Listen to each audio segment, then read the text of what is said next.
Bom dia, boa tarde, boa noite, senhores. Tudo certo? Voltamos aí para a nossa escola, que foi um marco dentro da ciência da administração, a teoria humanística ou abordagem humanística ou escola humanista da administração. Lembrando, para quem não acompanhou, vídeo passados falamos da parte 1 da teoria humanística da administração. E essa parte 2 nós vamos dividir também em 2 vídeos para não ficar tão cansativo aí. Então vamos continuando. Lembrando que nós estamos falando de uma teoria que ela mudou um pouco, que ela quebrou um pouco de paradigma dentro da administração, porque ela passa a ver o funcionário enquanto um membro de uma equipe. Ou seja, o funcionário ele começa a ser visto no trabalho como uma atividade, um membro de um grupo, ou seja, o trabalho ele é visualizado enquanto equipe. O funcionário, ele tem a produtividade dele, professor? Tem a produtividade dele, beleza. Porém, ele começa a ser visto como membro de uma equipe, ou seja, com um trabalho sinérgico, ou seja, de sinergia entre as partes. Nós vamos ver o conceito de sinergia um pouco mais para frente. Então, esse próprio funcionário ele não reage enquanto um indivíduo propriamente dito, e sim como membro de um grupo social. E aí, a tarefa básica da administração, sempre formar uma elite capaz de compreender e se comunicar no ambiente de trabalho. Vocês podem ver nos slides aí, sempre na ideia de que o ser humano ele vai sim ser motivado, porém ele vai ser motivado como, professor?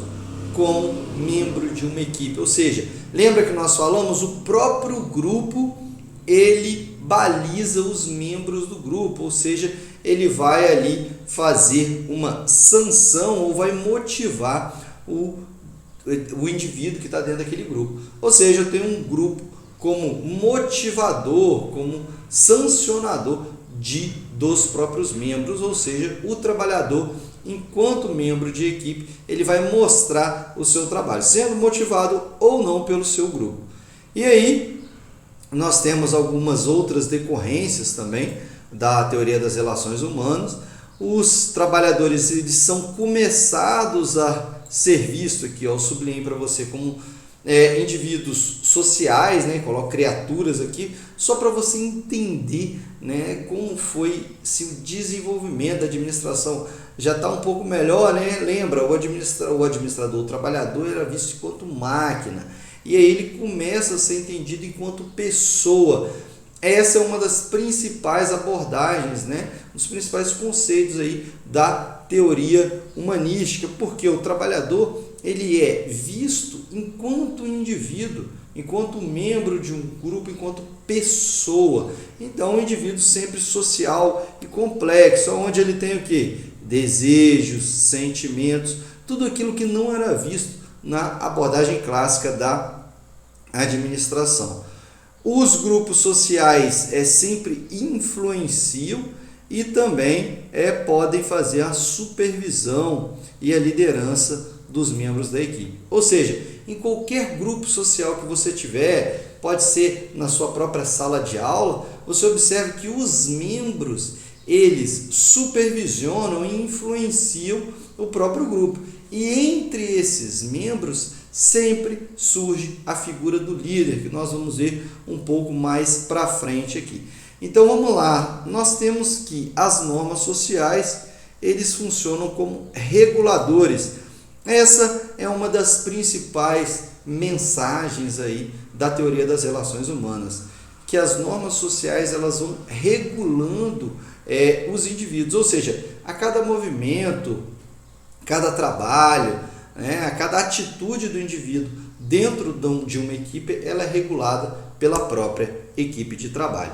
E aí nós começamos a entender o indivíduo, porque a teoria das relações humanas ela fala, beleza, a abordagem clássica colocou o indivíduo enquanto máquina, porém eu, dentro da teoria das relações humanas, agora eu vou entender o indivíduo na sua forma de pensar, a sua forma de agir, o que ele está sentindo, Ou seja, eu coloco o indivíduo enquanto ser humano, não enquanto máquina, que nós vimos lá na abordagem clássica. Então eu tenho esse indivíduo enquanto dotado de valores, de percepções, de anseios, de expectativas que vão ser desenvolvidas dentro do trabalho. Eu preciso de analisar quais são as necessidades desse indivíduo. Será o que ele está precisando? Será o que o motiva, o que o desmotiva dentro desse ambiente de trabalho? E aí começam a ser estudadas as necessidades. Nós temos aqui, necessidades fisiológicas, que são as primárias ou vitais relacionadas com a sobrevivência dos indivíduos, né? Alimentação, sono, atividade física, sexual, proteção, segurança, aquelas atividades básicas sem as quais o indivíduo ele não consegue trabalhar, ele não consegue nem viver. Então são aquelas atividades vitais inerentes a todo e qualquer indivíduo. Dando um passo um pouco mais à frente, nós temos as necessidades psicológicas. Necessidades psicológicas são um pouco secundárias aí, ou seja, a partir do momento que eu satisfaço as fisiológicas, eu vou para as necessidades psicológicas, porque elas estão um nível acima aí das necessidades fisiológicas. Na necessidade psicológica, ela raramente são satisfeitas em sua plenitude. Por que isso, professor? Porque você tem algumas necessidades que elas são satisfeitas momentaneamente, mas depois são requeridas outras necessidades. Vamos lá. A psicológica. A primeira aí, necessidade de segurança íntima, né? Proteção contra o perigo. Professor, mas aqui necessidade de segurança íntima seria o quê? Aqui seria nós podemos traçar um paralelo aí, como aquela síndrome do pânico, né? Provavelmente você já deve ter ouvido falar ou conhece alguém na família ou na sociedade que tem essa síndrome do pânico. Ou seja, aquela sensação que o indivíduo tem dele estar sendo perseguido a todo momento. Então, essa sensação de segurança íntima é uma necessidade psicológica que o indivíduo precisa de ter, senão ele não consegue nem conviver em sociedade, muito menos trabalhar, né, se colocar no mercado de trabalho aí. A segunda necessidade psicológica, nós vemos que dentre as necessidades psicológicas aqui, elas são divididas em A, B e C, né, se você observar aí. A segunda é a necessidade de participação, é aquela aprovação que o indivíduo ele precisa ter dentro de um grupo, dentro de uma equipe. Ou seja, a necessidade que o indivíduo ele tem de socializar, de ser parte de uma equipe.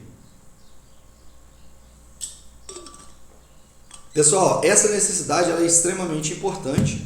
Por quê? Porque o indivíduo ele precisa participar de um grupo, ele tem aquela necessidade de ser aceito. Essa necessidade de ser aceito, nós vamos comutar, né, com a necessidade lá embaixo, da letra D aqui, de afeição, né, de carinho, que às vezes o indivíduo ele precisa ter. Essa necessidade de afeição e de carinho. Porém, ainda não é a necessidade de participação. A participação ela é primária, né? Ela é primeira, anterior a essa afeição. E também a gente tem a necessidade de autoconfiança, ou seja, a maneira como o indivíduo ele se vê dentro da equipe de trabalho, como ele se vê no mercado de trabalho, como ele se vê enquanto membro de sociedade. Essa autoconfiança, pessoal, vocês podem observar aí, né, dentre os vários vídeos que tem de motivação, de coach, a necessidade de autoconfiança o indivíduo ele precisa de ter. Aquele indivíduo que não é autoconfiante para realizar o seu trabalho, ele provavelmente ele perde muita motivação e não tem aquela, como que eu posso dizer, aquela autonomia de realizar o seu trabalho. Um indivíduo autoconfiante, provavelmente ele tende a galgar muito mais sucesso do que um indivíduo que ele não tem essa autoconfiança. Ou seja, às vezes você pega os indivíduos com as mesmas qualidades e um até com qualidades inferiores, porém aquele indivíduo ele tem uma autoconfiança, ele sabe se colocar no mercado, ele tem atitude, ele é proativo no mercado de trabalho. Provavelmente ele deve se sobressair muito mais que os outros indivíduos. Então, a teoria das relações humanas ela vem para ajudar a entender esses indivíduos, a necessidade desses indivíduos. Por fim, eu já falei para vocês um pouco a necessidade de afeição. Na necessidade de afeição, nós temos o indivíduo com a necessidade de dar e receber afeto, carinho.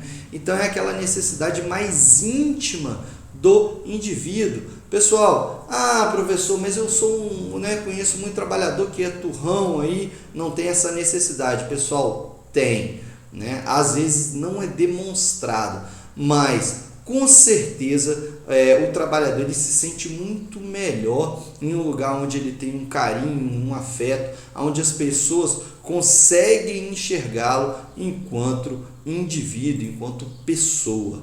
Beleza, pessoal? Então, por enquanto, nós ficamos aí com o primeiro vídeo da parte 2 da teoria das relações humanas e até o nosso próximo vídeo.